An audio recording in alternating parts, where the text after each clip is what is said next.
అద్దం పగిలితే శబ్దం వస్తుంది, కానీ గుండె పగిలితే నిశ్శబ్దమైపోతుంది.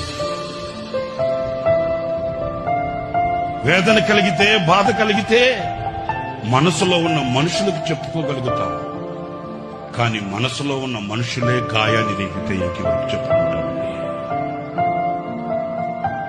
అంటున్నారా నేను చెప్పే మాట? వేదన కలిగితే, బాధ కలిగితే మనసులో కొందరు ఉంటారండి, వాళ్ళతో చెప్పుకుంటామండి. మరి ఆ మనసులో ఉన్న మనుషులే గాయపరిస్తే ఇంకెవరితో చెప్పుకుంటామేంటి?